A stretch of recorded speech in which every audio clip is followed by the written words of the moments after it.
함께 나누실 말씀 욥기 9장 11절부터 24절까지 말씀입니다. 한 절씩 교독하도록 하겠습니다. 그분이 내 곁을 지나가셔도 내가 보지 못하고 그분이 내 앞을 지나가셔도 내가 깨닫지 못한다네. 이복에 그분이 빼앗아 가시면 누가 맡겠는가? 그분께 무엇을 하십니까? 라고 누가 물을 수 있겠는가? 하나님께서 진노를 억누르지 않으시면 라합을 돕는 무리들도 그분 아래 굴복하거늘 하물며 내가 어떻게 그분께 대답할 수 있겠는가? 내가 도대체 무슨 말을 골라 그분과 논쟁하겠는가? 내가 의인이었어도 그분께 감히 대답하지 못하고 다만 내 재판자에게 간구할 뿐 아니겠나? 내가 그분을 불러 그분이 내게 응답하셨다 해도 나는 그분이 내 음성을 듣고 계시리라고 믿지 못하겠네. 그분이 폭풍으로 나를 상하게 하시고 아무 이유 없이 내게 많은 상처를 내시니 말이네. 숨 돌릴 틈도 없이 쓰라린 고통으로 나를 채우신다네. 힘으로 하자니 그분은 힘이 세시고 재판으로 하자니 누가 그를 불러내 주겠는가. 내가 아무리 나를 정당화해도 내 입이 나를 정죄할 것이요 내가 아무리 스스로 온전하다 해도 내 입이 내 죄를 정명할 것이네. 내가 온전하다 해도 내가 나 자신을 알 수가 없으니 내가 살아있다는 게 정말 싫을 뿐이네. 모든 게 다 똑같은 게야. 그러게 내가 말하지 않던가. 그분은 온전한 사람이나 악한 사람이나 마찬가지로 멸망시키신다고 말일세. 재앙이 갑자기 닥쳐 죽게 돼도 그분은 죄 없는 사람이 시험당하는 것을 비웃으실 것이네. 이 땅이 악한 사람의 손에 떨어져도 그분은 그 땅의 재판관들의 얼굴을 가리실 것이네. 그분이 아니면 대체 누구겠는가? 아멘.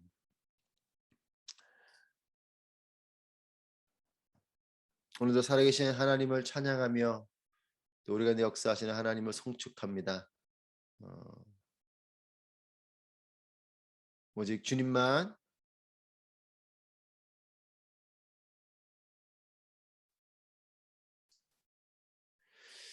오직 주님만 바라보는 우리 모두가 되기를 바랍니다. 욥의 고난을 바라보면서 우리 삶에도 구석구석 펼쳐지는 어려움과 고통을 함께 떠올리게 됩니다. 겉으로는 모두가 평안해 보이고 나보다 나은 삶을 사는 것처럼 보이지만 그 속을 보면 모두가 다 난모를 어려움을 겪고 있는 것을 봅니다. 신방을 하면서 또 여러분들을 만나면서 알게 되는 것은 다들 또 어려움 가운데 기도하고 계시고 또 어려운 시간들을 지내오신 부분들이 있고 우리의 삶은 그래서 남모를 다 어려움들을 가지고 또 지나서 여기까지 오는 것을 봅니다. 어쩌면 우리 모두의 삶은 평안하기를 바라지만 어려움과 고통이 시줄과 날줄처럼 엮여 있는 삶임을 고백합니다. 고통의 자리에서 때로는 이와 같은 삶에 우리를 더욱더 힘들게 하는 것은 하나님의 모습 때문에 그래요. 욥의 고통을 보면 이 욥의 고통은 우리의 고통이기도 하죠. 11절 말씀입니다. 그분이 내 곁을 지나가셔도 내가 보지 못하고 그분이 내 앞을 지나가셔도 내가 깨닫지 못한다네. 고통의 자리에서 하나님은 보이지 않으신다는 겁니다. 무소부재하시고 전능하신 하나님, 어디 하나 계시고 모든 것을 하실 수 있는 하나님, 하지만 이 하나님이 우리의 고통의 자리에서 보이지 않는다는 것이에요. 하나님의 살아계심을 분명히 믿기 때문에 이 보이지 않는 하나님의 속성은 우리를 더욱 힘겹게 합니다. 하나님은 분명히 살아계신데 그것을 우리가 믿고 있고 알고 있는데 이 하나님이 나의 고통의 자리에서 이 고난의 한가운데서 보이지 않는다는 거죠. 하나님께서 지나가시는 것 같은데 내가 보지 못하고 그분이 내 앞을 지나가시는 것 같은데 내가 깨닫지 못한다는 것이에요. 이것이 욥이 오늘 고백하는 것입니다. 그래서 더욱더 힘겹다는 것이죠. 16절 말씀입니다. 16절 말씀. 내가 그분을 불러 그분이 내게 응답하셨다 해도 나는 그분이 내 음성을 듣고 계시리라고 믿지 못하겠네. 보이지 않는 하나님, 이 하나님이 우리로 하여금 힘겹게 하는데 또 그뿐만이 아니라 고통의 자리에서 하나님은 아무 말씀하지 않으신다는 것입니다. 하나님의 음성을 들으면 좋겠는데 하나님께서 말씀해 주시면 좋겠는데 하나님이 침묵하시는 것 같아요. 그렇기 때문에 과연 내 기도를 들어주시기는 하시는지, 욥이 말하는 것과 같은 이 고백이 우리의 마음일 때가 있죠. 하나님의 뜻을 구하고 나에게 말씀해 주시기를 기도하지만 하나님은 침묵하실 때가 있습니다. 나에게 친히 말씀하시지 않는 것뿐만 아니라 그렇기 때문에 이렇게 내가 기도하고 구하는데 침묵하시는 것을 보니까 내 기도를 듣기는 하시는지 이런 마음이 듭니다. 기도를 안 해서가 아닙니다. 기도를 하지만 하나님의 음성이 들리지 않고 하나님이 기도를 듣기는 하시는지 답답한 마음 때문에 더욱 마음이 힘겨운 것이죠. 욥은 하나님을 향한 믿음을 잃어버린 것은 아닙니다. 하지만 하나님이 기도를 들어주시고 나에게 말씀해 주실지 모르는 것 때문에 더욱더 불안하고 답답함이 욥을 힘겹게 한 것이죠. 심지어는 이런 욥을 또는 우리를 더욱 힘겹게 하는 것이 있습니다. 17절 말씀입니다. 그분이 폭풍으로 나를 상하게 하시고 아무 이유 없이 내게 많은 상처를 내시니 말이네. 아무 이유 없이 내게 많은 상처를 내신다. 이유 모를 고난을 허락하시는 하나님을 볼게 될 때 더욱더 우리의 마음은 힘겹죠. 알 수 없는 이유 없이 상처를 주신다. 이와 같은 마음을, 이와 같은 고백을 사고의 현장들을 보면서 더욱 그런 생각을 하게 됩니다. 오래전 일이지만 삼풍백화점이 무너지는 이런 사건들을 볼 때에 또 세월호와 같은 이런 사건들을 보면서 그 가운데 정말 믿음이 좋고 신실한 사람들도 많이 있었을 것이에요. 그런데 그들이 그와 같은 사고를 당하고 어려움을 겪고 또 그 가족들이 힘겨워하는 모습을 볼 때에 과연 하나님은 이런 이유 모를 어려움과 고난을 허락하시는가? 물론 그것은 인간의 연약함으로 인한 여러 사고들이었지만 그 사고의 한가운데에는 정말 무고하게 그 사고의 자리에서 어려움을 겪게 되는 사람들이 있죠. 과연 그런 가운데 하나님은 어디 계신가? 하나님은 무엇을 하시는가? 우리는 그런 의문을 갖게 됩니다. 저도 이라크에서 선교를 할 때에 여러분 아시는 분들은 아시겠지만 김선일 형제의 사건을 겪으면서 그런 마음을 동일하게 품게 됐었어요. 대사관에서 나가라고 해서 요르단에서 머무는 가운데에 방송을 통해서 김선일 형제의 사건을 보게 되었습니다. 정말 그래서 금식하면서 기도하면서 하나님께 구했어요. 하나님 정말 구해 주십시오. 건져 주십시오. 생명의 위협이 없고 어려움이 없도록 주님 도와주십시오. 금식하며 기도하고 하나님께 간절히 기도했습니다. 함께 있었던 팀원들이 모두 같이 기도했어요. 그런데 그렇게 우리의 기도에는 아랑곳하지 않고 죽음을 맞이하는 것을 볼 때에 복잡한 마음이었습니다. 하나님을 향해서 하나님 어떻게 이렇게 우리가 기도했는데 우리 기도를 들어주지 않으십니까?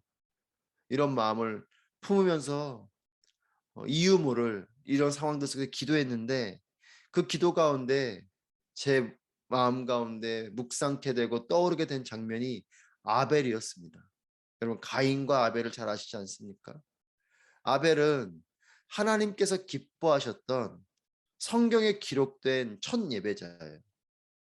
하나님이 그 제사를 기뻐 받으신 첫 번째 예배자예요. 그 하나님께서 기뻐하셨던 아벨인데 이 아벨이 가인의 손에 들판에서 죽어갈 때 하나님은 그 어떤 것도 하지 않으십니다. 그 장면이 떠오르는 거예요. 아벨을 정말 기뻐하셨다면 하나님이 그 가인의 손에서 아벨을 구해 주셨어야 되는 거 아닌가? 그 아벨을 막아주셨어야 되는, 가인을 막아주시고 아벨을 보호해 주셨어야 되는 거 아닌가라는 생각이 드는 겁니다. 근데 그렇게 하지 않으신 것을 보게 됐어요. 인간의 완악함, 인간의 죄성, 그리고 인간의 실수로 또 누군가의 그런 부족함으로 벌어지는 이와 같은 사건들, 사고들, 그와 같은 상황 속에 하나님께서는 침묵하시고 또한 하나님께서는 아무것도 안 하시는 것처럼 보입니다. 여러분, 우리의 고난은 때로 다 이해가 되지 않습니다. 하나님은 전능하시지만 그렇기 때문에 전능하신 하나님께서 우리의 생각에는 이렇게 역사하셔야 될 것 같고 이렇게 도우시면 될 텐데 왜 안 하실까? 이런 마음이 들지만 하나님은 그 전능하심을 발휘하지 않으실 때가 있는 것을 봅니다. 그래서 이것이 우리로 하여금 힘겹게 할 때가 있어요. 그래서 이와 같은 힘겨운 상황 속에 우리는 이와 같은 고백을 합니다. 21절 말씀입니다. 내가 온전하다 해도 내가 나 자신을 알 수가 없으니 내가 살아있다는 게 정말 싫을 뿐이네. 욥은 내가 살아있다는 게 정말 싫을 뿐이다. 고난이 힘겨워서가 아닙니다. 소망이 없기 때문에 죽고 싶은 것이에요. 고난이 있어도 희망이 있으면 견뎌낼 수 있는 힘이 됩니다.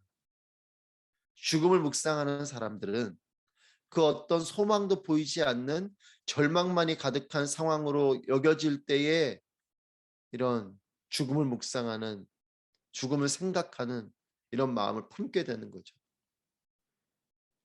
여러분, 그렇기 때문에 소망이 필요한 것입니다. 하지만 이 소망을 우리 안에서는 절대 찾을 수가 없죠.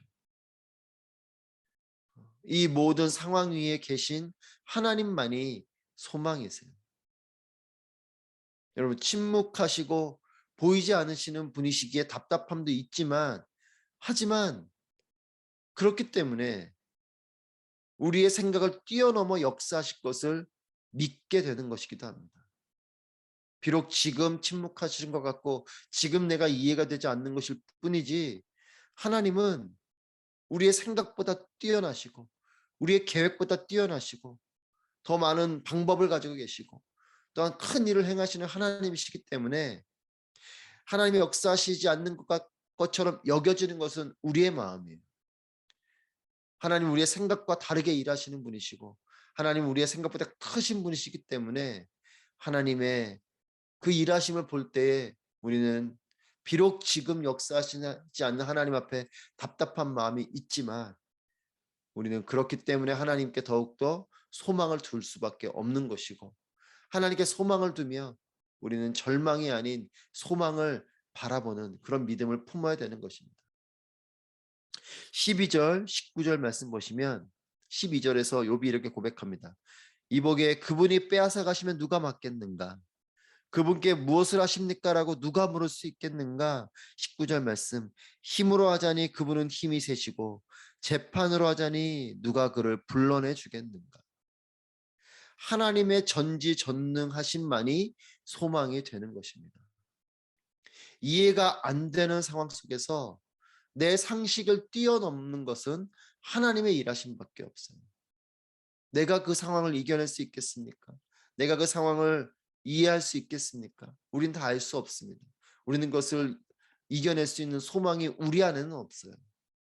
그것을 뛰어넘어 역사하시는 하나님만이 하나님의 일하심밖에 없는 것임을 고백합니다. 우리를 죽기까지 사랑해 주신 십자가의 사랑으로 우리를 품어주신 하나님의 사랑을 믿습니다.